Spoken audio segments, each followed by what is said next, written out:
Гурав дахь бизнес санаа нь хөөсөн чигээр 3D хөөсөн чигээр байгаа. За төхөөрөмж маань иймэрхүү төхөөрөмж байгаа. За тэгээ хажууд нь одоо ямар хуу хөөсөн чигээр гадж болох талаар загвар орсон байна. Ерөнхийдөө янз бүрийн цэцэн хэлбэртэй янз бүрийн өнгөтэй эсвэл одоо амтны хэлбэртэй за мөн ийм цэцэгсэн хэлбэртэй ч юм уу эсвэл ийм тоглоомны иддүүлсэн хэлбэртэйгээр ингэж гаргаж болохоор ийм төхөөрөмж байгаа. За төхөөрөмжний маань үн 2 сая төгрөг. Загвар за CD 606 гэсэн загварыг ингэж авсан байгаа. Хэмжээ нь 1330 658 1997 мм ийм харьцаатай хялгааны үзүүлэлтүүд бас харагдж байна. За мэдээж гадна болон дотор энэ талбайд суйрлуулж байршуулж болно. 6 өнгөөр нийтдээ гарна. Өдөрт 420 ширхэг чихэр ийм хөөсөн чихэр үйлдвэрлэх хүчин чадалтай. Эвлэх хэмжээ нь 200 150 мм гэсэн харьцаатайгаар гаргаж байгаа. Хэрэглэх ийм хэлбэр автомат системтэй 6 төрлийн одоо өнгөөр сахарыг 6 төрлийн өнгөнд оруулаад нийтдээ 128 төрлийн тэрийг боломжтой ийм хөөсөн чихрийн машин байна. За машинд хөөсөн чихэр хийх зорилттой ийм эсэн чихрүүдийг хий. Тэгээд өөрөө хүссэн 3D дагаврыг сонгоод тавчлаараа дарснаар машин хөөсөн чихрийг ингэж хэвлэж гаргаж ирэх юм байнамаа. За янз бүрийн тоглоомны төрснүүд байгаа. За амтны хэлбэрүүд байгаа. Цэцэгсэн хэлбэрүүд, мөн загварлаг доод сар гэсэн хэлбэр, за мөн тоглоомны иддүүлс гэсэн хэлбэрүүдтэй нийтдээ 128 төрлийн ийм төрөлтэй ийм бүтээгдэхүүн гарах ийм хөөрхөн машин байна. Гадна дотн шууд дотор шууд худалдаан дээр ашиглах боломжтой. Өргөлт болон захиалга үйлчлэгээр ашиглах боломжгүй шууд худалдаагаар заах боломжтой гэсэн үг. Хөрөмжийн маань бидний сонгож авсан яг энэ хөрөмжийн маань өөрийнх нь 2 сая төгрөг байгаа. За орцсонд сахар эсэн чихрийг 200 сая төгрөгөөр төсвөлсөн. За амтлагч өнгө оруулагчийн дээр 150 сая төгрөг. Тав баглаа бодол буюу одоо нөгөө иш хийж байгаа тэн дээрээ 100 сая төгрөг төсвөлөөд ингээд нийт эхлэх хөрөнгө 2 сая 450 сая төгрөгөөр төссөн байна. За шууд худалдаа явуулж байгаа учраас мэдээж талбайн төрөөс бас энэ дээр гарч ирнэ.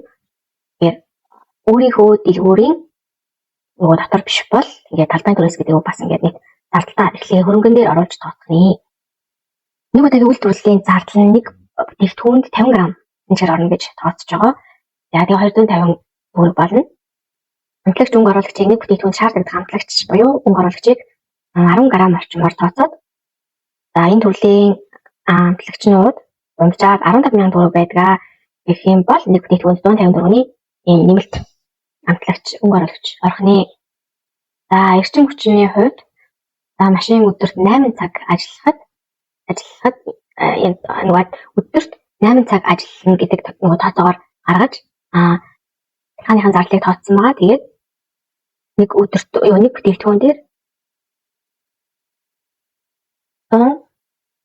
204 төгрөгийн залгахны за сав баглаа бодлын материал дээр нэг бүтээгдэхүүн дээр нэмэлт зардлын 50 төгрөг тооцсон байгаа. Нэг одоо зөвхөн нөгөө модон иш байгаа учраас нэг бас ингэж эндээс ч хямдхан байгаа байх. Гэхдээ яг нөгөө байж бол юм максимум дүнгээр нь авсан. За ингээд сахар 250, амтлагч өнгө оруулагч 150, эрчим хүч 204, сав баглаа бодол 50 төгрөг гээд хөдөлмөрийн зардлыг өдөрт 100 ширхгийг ингэж 650 төгрөгөөр тооцож байгаа. За мэдээж өдөрт 100-аас яг нөгөө улирлын чанартай эрдэмтэн зуны улиралд баяр ёслолуудын шууд худалдаан дээр бол энэ дүн маш доошоо буух боломжтой. Ингэнгүүт нэг бүтээгдэхүүн 854 төгрөгөөр авах боломжтой. За энэ бүтээгдэхүүн энэ тооцоон болохоор одоо бүтээгдэхүүн үйлдвэрлэх шаардлагатай байгаа нэг удаагийн зардлын зөвхөн жишээ байгаа. Мэдээж хэрэглээ зах зээл дээрээс зээлийн товийн одоо бүтээгдэхүүний ийм туслах материал шаардлагатай түүхий эдүүдийн үн болон үн хяны тариф зэрэгс хамаарат энэ тооцоо маань бас өөрчлөгдөж болно. Үйлдвэрлэлийн хүчин чадал нь нэг удаагийн чихэр хугацаа 60-аас 120 секунд, 1-2 минутанд хийнэ гэсэн үг. Нэг өдөр ажиллах хугацаа нь өдөрт 8 цаг ажилласан гэж тооцох юм бол 480 минут болж байгаа. За тэгэхээр 480 минутанд 480 чихэр боломжтой болж таарч байна тий. За ихэнх тохиолдолд энэ машин маш хурдан ажилладаг учраас энэ бол дундаж тоолж байгаа. За тэгэхээр 3D хөөсөн чихрийн машин өдөрт 480-аас 500 ширхэг ихтгэнийг болоо шууд үйлдвэрлэх юм хүчин чадалтай юм машин байна. Харин нийт зардал нь өдөрт ингээд 500 ширхгийг дунджаар 500 ширхгийг үйлдвэрлэх боломжтой ч гэсэн за 200 ширхгийг үйлдвэрлээд борлуулж байна гэж одоо тооцоолоод энэ тодорхойлолт хийсэн байгаа. За тарийнхаа үйлдвэрлэлээр та 60000 ширхэг бүтээгдэхүүн гаргана. За тэгэхээр сарын нийт зардал нь 5 сая 124 сая төгрөг болж байгаа. ар бүрийн зардал гэсэн үг. Энэ дээр үйлдвэрлэлийн нэмэлт зардал буюу дээр одоо тусгадаагүй зардал, ажилчны одоо нэмэлт зарим ч юм уу эсвэл агуулгын туризм гэх мэт ийм агуулгын одоо нөлөөллийн өөрөмжөө байршуулж байгаа газрын туризм юм уу тиймэрхүү зарлууд бас нэмэгдэж байгаа. Мөнгө маркетингийн зардал тэрийг бацаах. Нэг бүтээгдэхүүний зардал 854 төгрөг. Нэгжлийн борлуулалтын үн бол 2500 төгрөг байхад зах зээлтэй болж байна гэж тооцож үзсэн. Өдөрт 200 ширхэг бүтээгдэхүүн зарах юм бол 30 өдөр буюу нэг сар цэцэрлэггүй ажиллагаад гээд маань ашигыг үйлдвэрлээ сарын орлого нь 15 сая төгрөг байх. Амжтай байна. Хайн дүнгээсээ ашигын татварлыг хийх юм бол сая 876 мянган төгрөг. Тэлийн эрэлт ба хандлага одоо чинь өмнө нь одоо манайд одоо нөгөө нэг ингээд зам болгонгийн одоо хүүхдийн парк, хүүхдийн баяр үеэр ч юм уу энэ тэнд байж байгаа хүйсэн чихрүүдийг одоо орлохоор давхаар цааш нь ийм бүтээгдэхүүнийг гаргаж ирж байна гэсэн үг шүү дээ. Хүүхдүүдэд бол маш сонирхолтой бүтээгдэхүүн болж гарч байгаа. За мэдээж зах зээлийн чиг хандлага бол толомын болон амттангийн зах зээл мэдээж хэрэг байнгын өндөр түвшинд байдаг. За хүүхдүүд болон гэр бүлүүдэд зориулсан бэ төлбөрийн амттангуудын эрэлт бол маш ихтэй. Машинаар ингээд одоо хүйсэнчлэр хийх юм хэрэг сонирхолтой хөгжөлтэй байх бас маш өндөр боломжтой. Яг тэгэхээр өөртөө нөгөө үйлчлээд чихрэн бас гарч байгаа үйл явц процессыг харна гэж хэлсэн юм шиг. Сонирхолтой хөгжөлтэй бас юм юу болж байгаа. Мэдээж хэрэг шинэ технологи. За тэгээ брэндүүд одоо ийм уламжлалт амттангийн үйлдвэрээс илүү одоо ийм төвшлөлт ийм технологиудаар юм шилжиж байгаа юм. Ер нь яг энэ 3D төрлийн ийм технологи нь өрмөц сонирхолтой байдлаараа хэрэглэгчдийг бол маш их татж байгаа. За хүүхдийн өдөр тоглоомын парк, дугаар зингэлийн газруудад маш эрэлттэй байдаг тийм. Гадаад орчин гэхээр одоо туршлага одоо дугаар зингэлийн одоо баяр хөөртэй хүчтэй байдлын иймэрхүү юуг одоо нөгөө нэг хүсэж байгаа хүмүүст тэр хэрэгцээг нь хангаж байгаа ийм бүтээгдэхүүн болж гарч ирж байгаа. Яа тэгэхээр хийж явах үеийн тэр хөгжилтэй байдал, машины хийгдэж явах үеийн хөгжилтэй байдал тэрийг аваад яг тэр ийм өвөрмөц байгаа тэр байдал нь ерөнхийдөө хүмүүсийн яг энэ төрлийн хэрэгцээг нь бол бүрэн дүрм хангана гэж үзэж байгаа. 3D хүйсэн чихрийн машиныг худалдааны төвүүд, дэлгүүрүүд ч юм уу эсвэл бүрэн баяр таслалын үеэр баярын үйлчлэгээний тал байд. Өний үйлрэлт янз бүрийн юм шүнэн годомж ингээд ийм амтны цэг мэд гэдэг нь бол ингээд бүх газар байршуулан ашиглах ийм боломжтой байгаа. Тогтмол хэрэглэгчид болон борлуулалт хүүхдүүд болон гэр бүлүүд байгаа. 3D хүйсэн чихэр чинь одоо хүүхдүүдэд зориулсан тийм шинэ сонирхолтой амттан болж байгаа байхгүй. Тэгмүүд ингээд гэр бүлийн бүх гишүүдэд хамаалт бүтээгдэхүүн болж чадна гэсэн үг. Яа тэгэхээр ер нь хүүхдээ дагаад ээж авч гэсэн яг энийг сонирхох нөгөө хийдэж байгаа процессыг харах юм айгу өндөр төрх магадлал үүсч ирж байгаа. Тэгвэл сэтгэл ханамжтай бүтээгдэхүүний амт мэдээж дээрээс нь дэвшлэг технологи гэж байгаа. За 3D хүйсэн чихэр нь олон өнгөтэй яг л нөгөө бидний харж дадсан өмнөх хүйсэн чихэр шиг биш. Олон өнгөтэй амттай янз бүрийн хэлбэртэй байх боломжтой учраас хэрэглэгчдэд өөрчлөлтөд түүнийг турших ч юм уу эсвэл нөгөө шинэ юмыг сонирхох юм хүсэлтэй маш өндөр байх нээлтийг нэмэгдүүлнэ. За шинийг эрэлхийлэх хүмүүс гэж байгаа одоо технологи сонирхогч хэрэглэгчид бас хүүхдүүд ч юм уу тийм энэ төрлийн шинэ бүтээгдэхүүнийг сонирхож туршиж үзэх маш магадлалтай байгаа. За тэгээ 3D хүйсэн чихрийн шинийг 3D хүйсэн чихрээ тийм зах зээл амжилттай нэвтрүүлэхийн тулд хэрэглэгчдийн анхаарлыг татах одоо сонирхлыг нэмэгдүүлэх тухайн чихрийн борлуулалт өгөх ийм үйл ажиллагаануудаа шаардлагатай. За тэгэл мэдээж яг танилцуулга юмнуудыг хийн. Бүтээгдэхүүний онцлог давуу талыгаа өөрийнхөө хувьд тойлж авна. Өөрийнхөө брендийг бүтээн сошиал медиагаар маркетинг явна. Гэхдээ яг энэ зөвхөн гадна худалдаа байгаа тохиолдолд сошиал медиа маркетинг явахгүй байсан ч ер нь бас өндөр боломжтой. Хэрвээ та байшлаа зүг болвол тэгээ маркетингийн компанид ажил бас явагдана. Тэг хямрал урамшуул мөн хэрэглэгчдийн сэтгэл үнэлгээг цуглуулах. За цахим утас байгаа тактикийн дэмжлэг тийм сошиал орчны дэмжлэг гэж байгаа боловч бас яг л ерөөсөө яг явахгүй байсан ч яг онлайн маркетинг хийхгүй байсан ч болохоор энэ төрлийн юм байгаа шүү. За шинэ хэрэглэгчдийг мэдээж татна. За харилцаа холбоо контент маркетинг гэхээс илүүтэйгээр шууд яг нэг тухайн яг машиныхаа хажууд яг иймэрхүү харилцаа холбоос тэглийн маркетинг дандаа яг ил задгаа хийвэл маш өндөр үр дүн үзүүлэх магадлалтай байдаг. Хэрэглэгчдийн туршлага сайжруулах гэдэг бүтээгдэхүүний чанараа сайжруулна тийм хэрэглэгчдийн худалдаа авах гэдгийг дахин төлөвлөсөн үүдүүндэхийн тулд бүтээгдэхүүн мэдээж хэрэг амттай чанартай мөн маш гоё сонирхолтой өнгө үзэмжтэй байх хэрэгтэй. Өөрийн гэсэн логотой нэр утастай одоо 3D хүйсэн чихэр гэдэг юм уу эсвэл өөр ямар нэгэн од сонирхолтой нэртэй нэрнийхээ дагуу логотой тэр лого гарахад таны бүтээгдэхүүний ерөнхий одоо энэ эхэлж байгаа юм чинь ингээд шууд харагдах хэмжээний тиймэрхүү юм харагдах өвөнд зүйлстэй болоорой.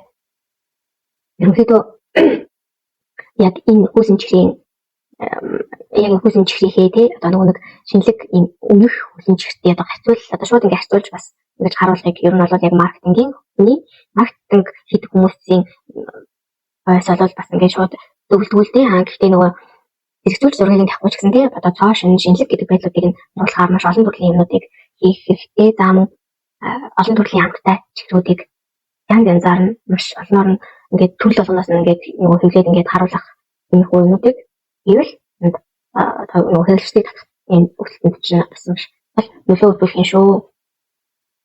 Ерөнхийдөө ингээд хэрэглэгчдийн яг хүссэн хэлбэртэй тий амттай чихрийн хурдан хэлбэр хийх юм боломжийг олгоод байгаа шүү дээ маш юм байна. За тэгээд бэлэн болох үйл явц нь юу байна вэ гэхээр орц материал бэлтгэл ажил мэдээж байна. За хүйсэн чихрийг хийх гол орц нь сахар байгаа. Хамгийн ихний алхам тийм ээ. За сахар нь тодорхой хэмжээгээр машинд ачаалагдана. Нэг сав руу бүх сахараа хийсэн тэндээс ингээд баг багаар цаанаас нь цэцгээд гэсэн үг. За энэ нь ерөнхийдөө чихрийн амт бүтэцтэй хүйсрэх чанарыг олж байгаа. Амтлагч, өнгө оруулагч сахар болон одоо нөгөө бусад тий одоо жимсний амттай юм уу ийм жимсний ох мөх ч юм уу одоо нөгөө нунтаг тий тэгээ шоколадны амттай бол нунтаг какао энэ ч юм иймэрхүү өнгө оруулагчийг бас машинд оруулах шаардлагатай. Тэгээ эдгээр нь бас мэдээж хэрэг одоо энэ хүйсэн чихрийн маань өнгө амт ийм баг зэрэг хатуулах гарах уу эсвэл дүүлэн гарах уу гэдэг ч юм ингээд ерөнхийдөө ийм чанаруудыг нь олж байгаа. За хоёрдугаар машиныхаа тохиргоог хийнэ.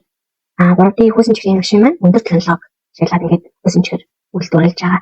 За тэгэхээр машины температурыг тогтоох нь хамгийн чухал байгаа. Тэр нөгөө одоо зарим тохиолдолд айгүй тийм өндөр дулаан өндөр хэмжээний температур бол шаардлагатай байж болно. За мөн машины даралтыг бас зөв тохируулах шаардлагатай байгаа. Ингээд энэ хоёр нийлхээр нөгөө чихрийн бүтэцтэй хүйсрэх чанарыг ингээд зөв гаргахад нөлөөлнө. Тэгэхээр та тэгээд өөрөө маш их туршиж үзээрэй. Тэгээд өөрөө бас хамгийн нөгөө машиныхаа үндсэн зааврыг дагах боловч өөрийнхөө хувьд туршлагуудыг хийгээд нэгийг байж бол гоё үйлдвэрийг сугаарай. За тэгээд хэрэглэгчийн хүссэн хэлбэрийн чихрийг хэвлэхийн тулд мэдээж машин тохирох хэвийг сонгож байгаа. За маш олон төрлийн загвартай тэгээд эндээс ингээд зургийн загвараа сонгож болно. За машин ажиллуулахад бол машины тохиргоол ингээд орч материалууд бэлэн болсон үед машин нөгөө хүйсэн чихрийг хэвлэх үйл явцыг эхлүүлнэ. 3D хэвлэгч машин нь болохоор сахар амтлагч өнгө оруулагчийг салаагаад хөөсрүүлээд тэгээд бүсэн өнгөлттэй чихрийг ингэж өсгөж гаргаж ирж байгаа.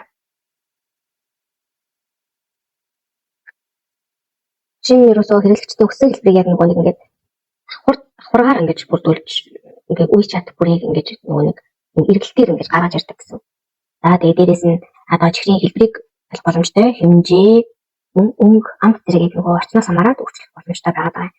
За дуртай байдал бүтээгдэхүүн бэлэн бол за доктортой байдал гэж байна. 3D чихрийн машин одоо нөгөө чихэр бүрийн маш нарийн ийм доктортой байдлаар хэвлэх боломжтой. Тэгэхээр чихэр хэвлэгдснээс хойш ойролцоогоор 1 минутын дотор ингээд нөгөө хэмжээ хэлбэрийг хадгалаад хэрэглэгчдийн гар дээр шууд очиход бэлэн болчихж байгаа. Хөргөх шаардлагагүй гэсэн үг.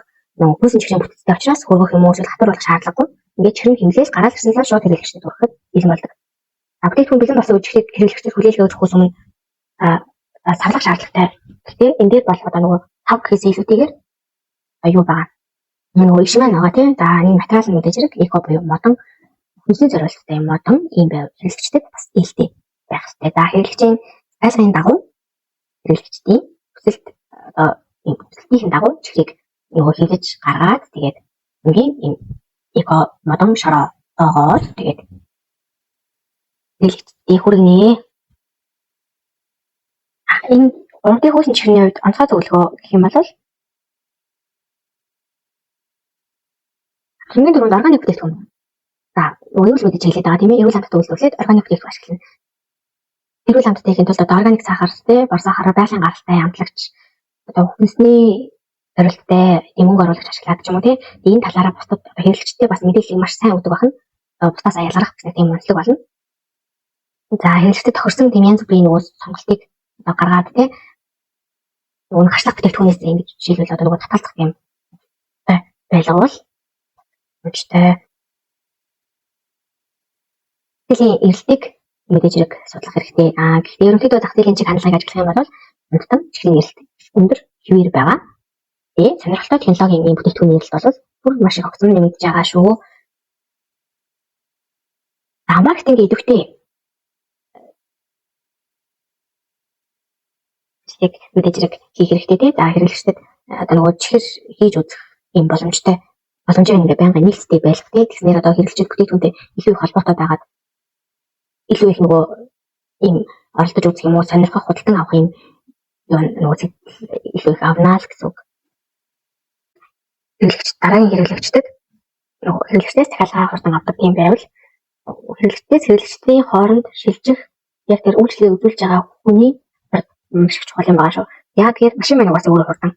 Тэр энд зогсож байгаа хүн бас маш юм хурдтай байвал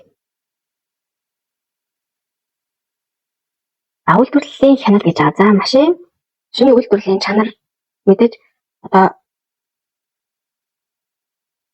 үйлдвэрлэлийн чанарыг бол тийж байнга хянжаах хэрэгтэй тийм хянаад шинжилгээ хийгээд за тэр цаана байгаа нөгөө бүтээгдэхүүнүүдийг шалгах юм уу тийм нөгөө эрүүл бүтээгдэхүүн гарч ийн үү ямар амлагч дуусч байгаа гэх юм уу яг ингээд одоо нөгөө цэцний ийм нөхцөлүүдийг маш хурдан хийдэг ингээд машин дээр жишээлбэл ингээд одоо 30 ийм загвар ингээд харагдчихлаа гэхэд эндээс ингээд 10 шиг нь ажиллахгүй сонгох боломжгүй тийм нөгөө нөөцөнд дууссан нөөцөнд дууссан ингээд харагдчихвэл бас тэр хүнд маш тийм нөгөө сонгох эрхийг нь бүрэн гүйцэтгэх өгөхгүй байгаа гэсэн үг явж байгаа байхгүй. Тэгэхээр сонголт олон байх тусмаа таны бололт чинь бас өндөр байх магадлал нэмэгдэнэ. Ер нь тэгээд хэрэглэгчдийн сэтгэл санамжийг хамгаалах болол та өсгөх хэмжээ сайн дуртай чанар гэдэг. Тэгэхээр хамгийн гол нь бүтээгдэхүүний чанарын дээр маш сайн анхаараарай.